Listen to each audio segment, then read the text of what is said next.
ಭ್ರಷ್ಟಾಚಾರಕ್ಕೆ ಇನ್ನೊಂದು ಹೆಸರು ಸಿದ್ದರಾಮಯ್ಯ. ವಾಲ್ಮೀಕಿ ಹಗರಣ ಹೊರಬರುತ್ತಿದ್ದಂತೆ ಸಿದ್ದರಾಮಯ್ಯ ಅವರು ಆಗಿಲ್ಲ ಎಂದು ಹೇಳುತ್ತಿದ್ದಾರೆ, ಈಗ ಮಾಡಿದ್ದೇವೆ ಎಂದು ಹೇಳುತ್ತಿದ್ದಾರೆ ಎಂದು ಸಂಸದ ಜಗದೀಶ್ ಶೆಟ್ಟರ್ ಆರೋಪಿಸಿದರು.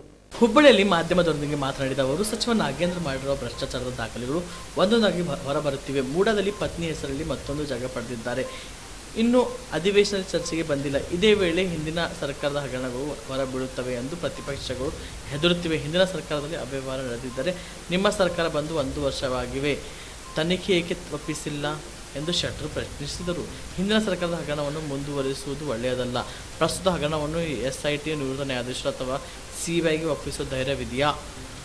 ಅರ್ಕಾವತಿ ಡಿನೋಟಿಫಿಕೇಶನ್ ಪ್ರಕರಣವನ್ನು ಹೊರತು ತಂದಿದ್ದು ನಾನೇ. ಕೆಂಪಣ್ಣ ಆಯೋಗದಿಂದ ತನಿಖೆ ನಡೆಸಲಾಗಿದೆ ಎಂದರು.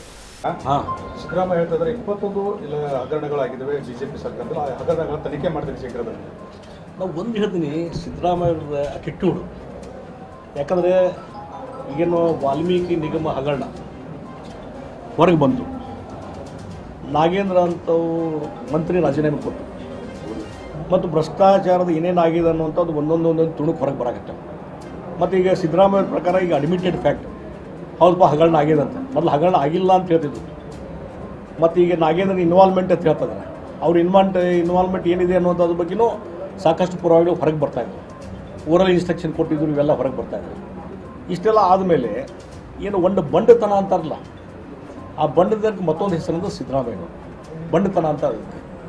ಆಮೇಲೆ ಮೂಡಾದಲ್ಲಿ ಅವರೇ ಸ್ವತಃ ಸಿಕ್ಕೊಂಡ್ಬಿಟ್ಟಿದ್ದಾರೆ. ಅವ್ರ ಪತ್ನಿ ಹೆಸರಲ್ಲಿ ಬದಲಿ ನಿವೇಶನ ತೊಗೊಂಡಿದ್ದು 14, ಅದು ವ್ಯಾಲ್ಯೂಯಬಲ್ ಲ್ಯಾಂಡು.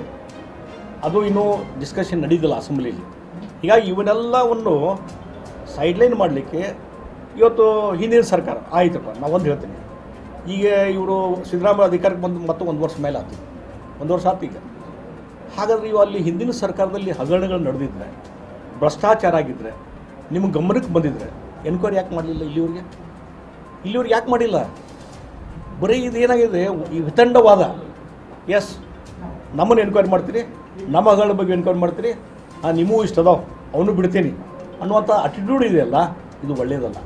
ಆಯ್ತಪ್ಪ, BJP ಸರ್ಕಾರದಾಗ ತಪ್ಪು ಮಾಡಿದರೆ ಮತ್ತು ಅದ್ರ ಮೇಲೆ ಹಗರಣ ಆಗಿದ್ದರೆ ಎಲ್ಲ ಫೈಲ್ ಪುಟಪ್ ಮಾಡಿರಿ, SIT ನೇಮಕ ಮಾಡಿರಿ, ಅಥವಾ ಏನೋ ಒಂದು ಎನ್ಕ್ವೈರಿ ಕಮಿಷನ್ ಮಾಡಿರಿ, ಜುಡಿಷಿಯಲ್ ಎನ್ಕ್ವೈರಿ ಮಾಡಿರಿ, ಅಥವಾ ಅವೆಲ್ಲವನ್ನು CBI ಕೊಡ್ರಿ, ಹೋಗಲಿ. ಅದನ್ನು ಮಾಡೋದು ಧೈರ್ಯ ಐತೆ ನಿಮಗೆ? ಇಲ್ಲ. ಹಿಂದೆ ಅರ್ಕಾವತಿದು, ನಾವೊಂದು ಅರ್ಕಾವತಿದು ಒಂದು ಉದಾಹರಣೆ ಕೊಡ್ತೀನಿ. ನಾನು ಲೀಡರ್ ಆಫ್ ಅಪೋಸಿಷನ್ ಇದ್ದಾಗ ಫೈಟ್ ಮಾಡಿದೆ. ವಾರಗಟ್ಟಲೆ ಅಸೆಂಬ್ಲಿಯಲ್ಲಿ ಡಿಬೇಟ್ ಆಯಿತು. ಅವರು ಮೊದಲು ನಾ ಫೈಲಿಗೆ ಸೈನಾ ಮಾಡಿಲ್ಲ ಅಂತಂದರು. ಆಮೇಲೆ ಅವ್ರು ಸಹಿ ಮಾಡಿದ ಕಾಪಿ ನಾ ಅಸೆಂಬ್ಲಿಗೆ ಹಾಜರು ಮಾಡಿದರೆ ಅವರೇ ಮೂಕ ವಿಸ್ಮತರಾದರು. ಸಿದ್ದರಾಮಯ್ಯ ಅವರಿಗೆ ಕಲ್ಪನೆ ಇರಲಿಲ್ಲ, ಸಹಿ ಮಾಡ್ಯಾರ ಅವರು. ಆಮೇಲೆ ಇಲ್ಲ, ಇದರಲ್ಲಿ ನಂದೇನು ತಪ್ಪಿಲ್ಲ, ನಂದೇನು ಇನ್ವಾಲ್ವ್ ಅಂತ. ಹಾಗೆ CBI ಕೊಡಲಿಲ್ಲ. ನ್ಯಾಯಾಂಗ ತನಿಖೆಯಿಂದ ರಿಟೈರ್ಡ್ ಹೈಕೋರ್ಟ್ ಜಡ್ಜ್ ಕಡೆಯಿಂದ ನ್ಯಾಯಮೂರ್ತಿ ಕೆಂಪಣ್ಣವ್ರ ಕಡೆಯಿಂದ ತನಿಖೆ ಮಾಡಿಸಿದರು. ಅಲ್ಲಿಯೂ ಸಹಿತ ನಾನೆಲ್ಲ ಡಾಕ್ಯುಮೆಂಟ್ ವಕೀಲರ ಮುಖಾಂತರ ಹಾಜರು ಮಾಡಿ ಎಲ್ಲವೂ ಎನ್ಕ್ವೈರಿ ಮಾಡಿ ಅದ್ರ ಪ್ರಕಾರ ಅಲ್ಲಿ ಸಾಕ್ಷಿ ಪುರಾವೆ ಮಾಡಿಸಿದೆ. ನಾನು ಮಾಡಿಸಿದ ಮೇಲೆ ಕೆಂಪಣ್ಣವ್ರು ರಿಪೋರ್ಟ್ ಕೊಟ್ಟರು. ಆ ರಿಪೋರ್ಟ್ ಕೊಟ್ಟ ಮೇಲೆ ಆವಾಗ ಮುಖ್ಯಮಂತ್ರಿದಾಗ ಕೊಟ್ಟರು. ಯೂಶ್ವಲಿ ಯಾವುದೋ ಒಂದು ನ್ಯಾಯಾಂಗ ತನಿಖೆ ರಿಪೋರ್ಟ್ ಬಂದಾಗ ಅದರ ಮೇಲೆ ಆ್ಯಕ್ಷನ್ ಟೇಕನ್ ರಿಪೋರ್ಟ್ ಅಂಥೇಳಿ ಒಂದು ರೆಡಿ ಮಾಡಿ ಕ್ಯಾಬಿನೆಟ್ದಲ್ಲಿ ಅದರ ಅಪ್ರೂವಲ್ ತೊಗೊಂಡು ಆ ರಿಪೋರ್ಟದ ಅಸೆಂಬ್ಲಿಗೆ ಸಬ್ಮಿಟ್ ಮಾಡ್ತಾರೆ, ಸದನಕ್ಕೆ ಮಂಡನೆ ಮಾಡ್ತಾರೆ. ಆದರೆ ಅವರು ಮುಖ್ಯಮಂತ್ರಿ ಇದ್ದಾಗ ಇದಾಗಲೇ ಇಲ್ಲ. ಮತ್ತು ಕೇಳಿದಾಗ ಒಮ್ಮೆ ಏನಂದರು, ಕೆಂಪಣ್ಣ ಆಯೋಗ ನಾನು ನಿರಪರಾಧಿ ಅಂತ ಮಾಡಿಬಿಟ್ಟಿದ್ರಿ, ನಂದೇನು ತಪ್ಪಿಲ್ಲ ಅಂತ ಹೇಳಿಬಿಟ್ಟಾರ ಅಂತಂದರು. ಆಯ್ತಪ್ಪ, ನಿಮ್ಮ ತಪ್ಪಿಲ್ಲ ಅಂತ ಹೇಳ್ಯಾರಲ್ಲ, ಅದನ್ನ ಮಂಡನೆ ಮಾಡಿರಿ ಅಂತ ಹೇಳಿದೆ ನಾನು ಅಸೆಂಬ್ಲಿಗೆ. ಮಾಡಲೇ ಇಲ್ಲ, ಕೊನೆಯವರೆಗೂ ಮಾಡಲಿಲ್ಲ. ಹೋಗಲಿ, ಇವತ್ತು ಮುಖ್ಯಮಂತ್ರಿ ಇದ್ದಾರೆ ಅವರು. ಇವತ್ತಾದರೂ ಈ 1 ವರ್ಷ ಆಯಿತು. ನಿಮಗೆ ಇವತ್ತು ಒಂದೇ ಒಂದು ಉದಾಹರಣೆ ನಾನು ಹೇಳ್ತೀನಿ. ಆ ಅರ್ಕಾವತಿ ಹಗರಣದ ಬಗ್ಗೆ ಏನು ಜುಡಿಷಿಯರಿ ಎನ್ಕ್ವೈರಿ ಆಗಿ ಇವತ್ತು ಜುಡಿಷಿಯರಿ ಎನ್ಕ್ವೈರಿ ಮಾಡಾಕತ್ತಾರೆ. ಈಗ ವಾಲ್ಮೀಕಿ ಹಗರಣದ